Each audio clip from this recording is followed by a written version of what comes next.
ओम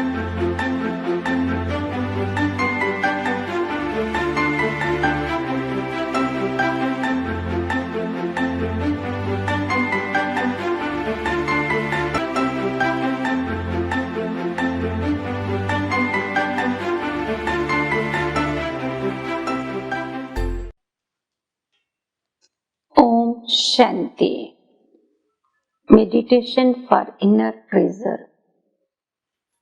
आंतरिक खजानों के लिए राजयोग का अभ्यास। इस सीरीज में आप सभी भाई बहनों का हार्दिक स्वागत है। जीवन बहुत ही मूल्यवान है और उसको जीने की कला से जीना ये तो और ही अधिक मूल्य है। मानवीय मूल्य इंसान के जीने की कला को और आगे बढ़ाते हैं। इस बात को समझने के लिए एक बहुत सुंदर कहानी आपके साथ शेयर करती हूँ। 8-10 साल का एक छोटा सा बच्चा हाथ में 1 रुपए का सिक्का लेकर बाजार में एक दुकान पर पहुंचा और दुकानदार को कहा, आपके दुकान से ईश्वर मिलेगा? उस दुकानदार ने उस बच्चे के मासूमियत को नहीं समझा और 1 रुपए का सिक्का उठा के फेंक दिया और बच्चे को बता दिया।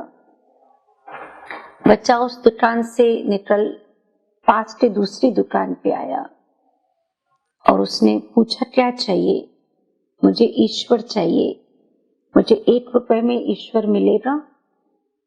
उस दूसरे दुकानदार ने भी उस बच्चे को वहां से डांट के भगा दिया, परंतु वह बच्चा अपने मन में विश्वास को लेकर एक दुकान से दूसरे पे, दूसरे से तीसरे दुकान पर ऐसे 30-40 दुकानों से घूमता घूमता और सबने बच्चे को किसने डांट के निकाल दिया, किसने ना बोल के, परंतु बच्चा ना उम्मीद नहीं हुआ, अंदर से निराश नहीं हुआ। एक आशा की तरह, एक उम्मीद और एक विश्वास को लेकर वह आगे बढ़ता गया। 30-40 दुकानों के बाद वह एक दुकान पर पहुंचा। जो दुकानदार काफी वृद्ध व्यक्ति था, उसने बच्चे से पूछा, तुम ईश्वर को क्यों खरीदना चाहते हो? उस बच्चा तो ऑलरेडी अबोधी था, मासूम बच्चा था। उसने कहा, इस संसार में सिर्फ मेरी माँ है और कोई नहीं है। मेरी माँ सारा दिन मेहनत करके मेरे लिए खाना लाती है। अब मेरी माँ अस्पताल में है और काफी बीमार है। डॉक्टर्स ने कहा कि अब तुम्हारी माँ को सिर्फ ईश्वर ही बचा सकता है।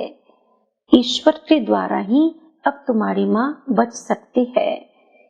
मेरे पास 1 रुपए के अलावा और कुछ भी नहीं, इसलिए मैं 1 रुपया लेकर ईश्वर से मिलने निकला हूँ कि वह मेरी माँ को बचा ले। वह वृद्ध व्यक्ति ने बच्चे की ये बात सुनकर अंदर से थोड़ा सा उस बच्चे के लिए प्यार तो आया ही आया, परंतु उसके मन में एक और भी भाव आया। उसने कहा, हाँ, मेरी दुकान से ईश्वर मिलेगा। तो बच्चे ने पूछा, कितने में मिलेगा ईश्वर? कहा, बस 1 रुपए में ही मिलेगा। तो बच्चे ने बहुत उत्सुकता से कहा, 1 रुपया लो जल्दी। दुकानदार ने 1 रुपया लिया। अब 1 रुपए में वो बच्चे को क्या दे? उसके पास में बिस्लरी पानी था। उस बिस्लरी पानी का 1 गिलास भर के उसने बच्चे को दिया और कहा, जाओ ये अपनी माँ को पिला दो पानी, तुम्हारी माँ ठीक हो जाएगी। बच्चा दौड़ता दौड़ता गया और माँ को वो पानी पिलाया। दूसरे दिन ही कुछ मेडिकल स्पेशलिस्ट आए। उन्होंने उस औरत की, उस बच्चे के माँ की ऑपरेशन किया और कुछ ही दिनों में वो माँ स्वस्थ हो गई, ठीक हो गई तबीयत में।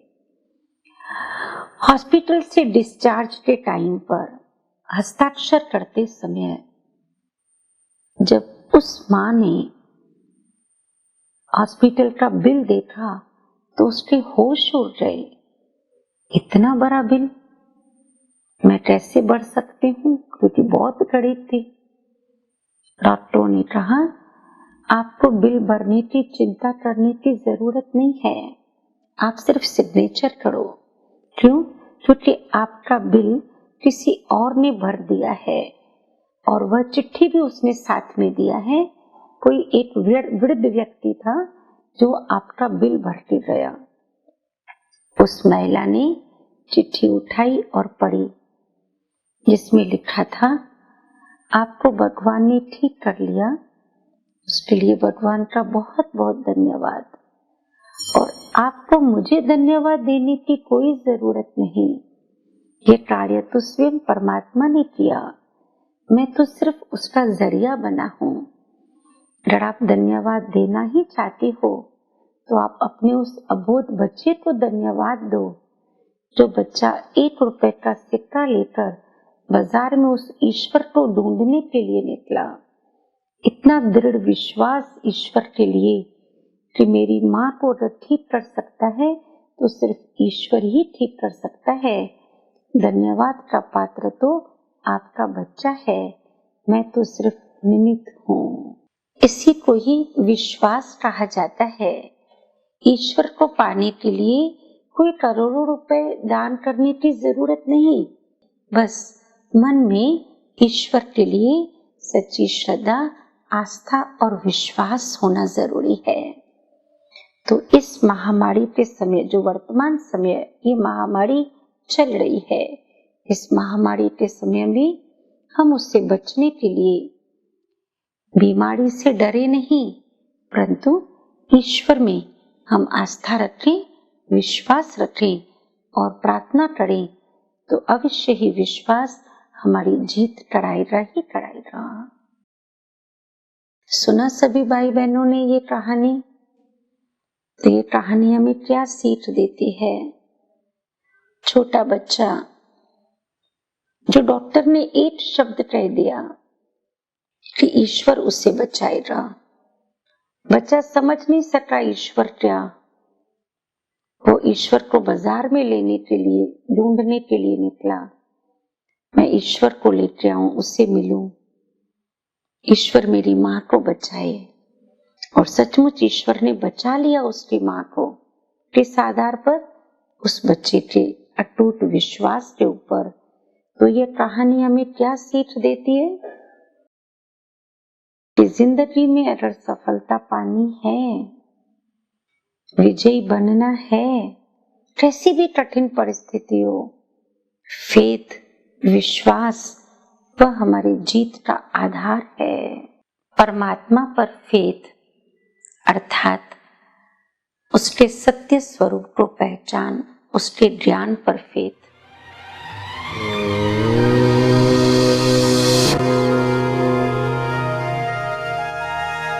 निजानंद स्वरूपम शिवोहम शिवोहम,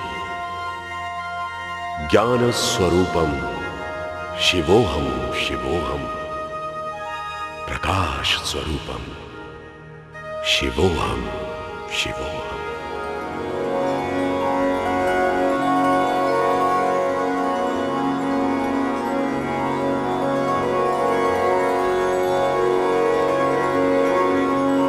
हे मेरे मीठे मीठे रूहानी बच्चों, मैं इस वसुधा पर अवतरित हो चुका हूं।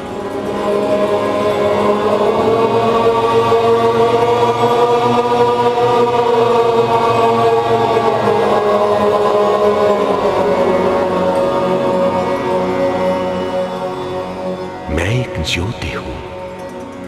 मेरा स्वरूप अति सूक्ष्म बिंदु के समान है, जिसे तुम स्थूल नेत्रों से देख नहीं सकते। मेरा नाम शिव है। तुम मुझे ही अनेक नामों से याद करते हो। मैं शांति धाम में निवास करता हूं। जिसे तुम मुक्ति धाम, निर्वाण धाम, परम धाम कहते हो, जहां सर्वत्र शांति ही शांति है। तुम सब भी मेरी तरह सूक्ष्म ज्योतिर्बिंदु हो। एक समय था जब तुम मेरे साथ वहां निवास करते थे, फिर तुमने इस संसार में आकर शरीर धारण किया और वहां से तुम्हारी जीवन यात्रा प्रारंभ हुई। धीरे धीरे सांसारिक होकर तुम अपने वास्तविक रूप को और घर को पूरी तरह से भूल गए। जब तुम दुखी होते हो तो मुझे याद करते हो और सुख में भूल जाते हो, लेकिन मैं तुम्हें कभी नहीं भूलता। मैं पुनः अवतरित हुआ हूं तुम्हें वो सब कुछ याद दिलाने के लिए जिसे तुम भूल चुके हो। मैं फिर से तुम्हें समय के महत्व को बतलाने और जीवन के रहस्य को समझाने आया हूं। ये वही विश्व परिवर्तन की बेला है। मैं तुम्हें दुख अशांति से मुक्त कर सुख, शांति व समृद्धि के साम्राज्य का मालिक बनाने आया हूं। हे मेरे प्यारे बच्चों, अब मुझे जानो। मैं ही तुम्हारा अविनाशी पिता हूं। अब मुझे पहचानो और मुझसे सुख, शांति और समृद्धि का वर्षा पालो। सुवर्ण युग का सूर्योदय आपका इंतजार कर रहा है, इंतजार कर रहा है, इंतजार कर रहा है।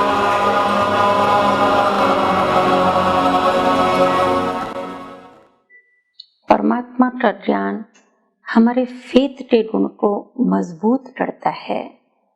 सत्यता की पहचान के बाद जो पहला गुण नरिश होता है वो है फेथ, जो हमें इनफैक्ट इस स्पिरिचुअल मार्ग पर आगे बढ़ाता है। दिन प्रतिदिन फेथ का गुण और मजबूत होता जाता है। इस फेथ के गुण की बहुत गुह्य परिभाषा है। अर्जुन को परमात्मा के ऊपर तो फेथ बैठ ही गया था, परंतु गीता ज्ञान तब तक चला जब परमात्मा के द्वारा बताए हुए ज्ञान पर अर्जुन को निश्चय बैठा। और जब निश्चय बैठा तो फिर क्या कहना, फिर तो जीत निश्चित। इसलिए कहा जाता है निश्चय बुद्धि विजयंती और संशय बुद्धि विना शांति। आज मनुष्य की कॉन्शियसनेस में कंफ्यूजन और अनक्लैरिटी है। स्वयं के लिए अनक्लैरिटी, संबंधों की अनक्लैरिटी, कर्मों की अनक्लैरिटी। और इस अनक्लैरिटी को जितना बाहरी तरीके से, आंतरिक उलझन को जितना बाहरी तरीके से सुलझाने की कोशिश करते हैं, उतना ही वो उलझता जाता है। यह अनक्लैरिटी सिर्फ और सिर्फ ईश्वरीय ज्ञान से ही उसका समाधान हो सकता है। अर्थात ईश्वरीय ज्ञान ही हमें हर बात की क्लैरिटी प्रदान करता है, और उसके लिए चाहिए ईश्वरीय ज्ञान पर फेथ अर्थात निश्चय। अगर फेथ नहीं है तो मन फियर है, फियर है या कंफ्यूजन है। और ये फियर क्या करता है, कॉन्स्टेंटली सीरीज में वेस्ट और नेगेटिव थॉट्स को जनरेट करता जाता है, जिसके जनरेट होने से मनुष्य वाई क्यों क्या कैसे की दलदल में फंसता जाता है। प्रिय भाइयों और बहनों, ये सृष्टि चक्र के अंदर अंतिम वेला चल रही है।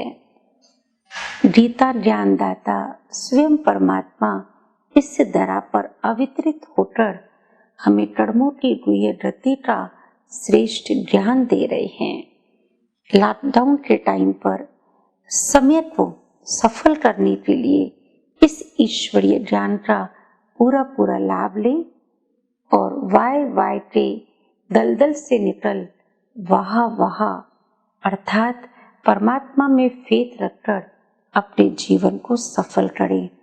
तो आइए इस फेथ के गुण को बढ़ाने के लिए हम कुछ पल अंतर्ध्यान होकर अपनी चेतना को जगाएं, मेडिटेशन करें। ओम शांति। स्वयं ही स्वयं की स्थिति पे हीलर बने।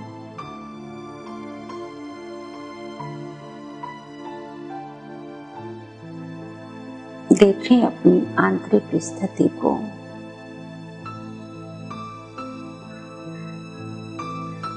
चेक करें अपनी चेतना की एनर्जी को।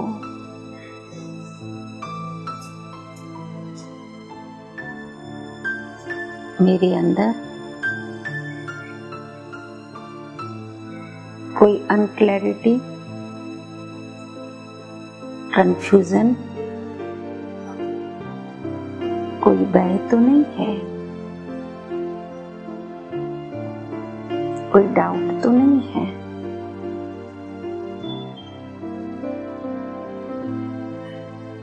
अपने आप को चिंतन दे। मैं ज्ञान स्वरूप आत्मा हूँ। I am wise being.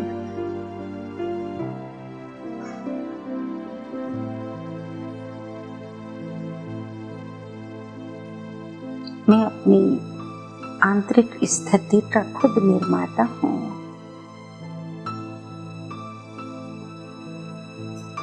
मैं अपने श्रेष्ठ संकल्पों की रचना से निश्चय रूपी नींव को मजबूत करता हूँ।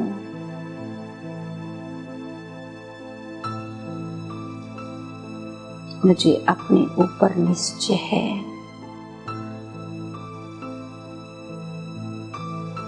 मुझे परमात्मा पर निश्चय है।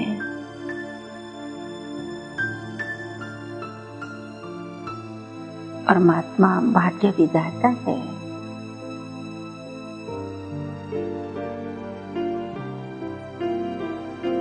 उसने मुझे ईश्वरीय ज्ञान दिया।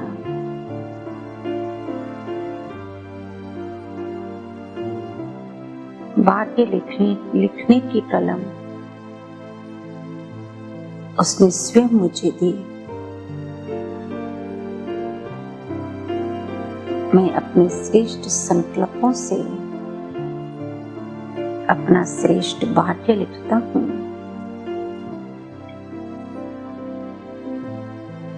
परमात्मा के ज्ञान ने मेरी बुद्धि को विशाल बनाया।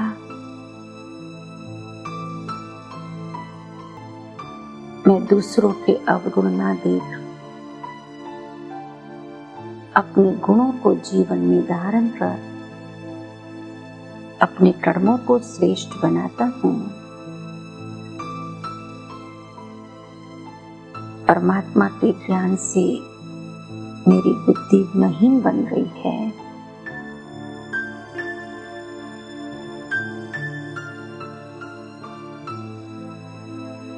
परमात्मा में मेरा विश्वास बढ़ता जा रहा है।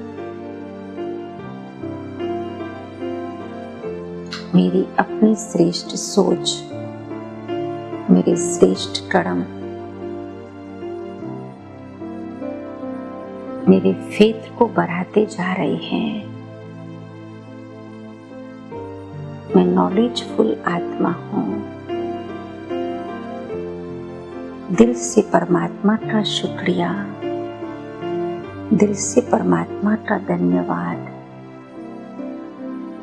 जिसने ज्ञान का तीसरा नेत्र देकर मुझे मेरा वाक्य लिखने की कलम हाथ में दे दी। शुक्रिया, शुक्रिया, शुक्रिया। ओम शांति, शांति, शांति।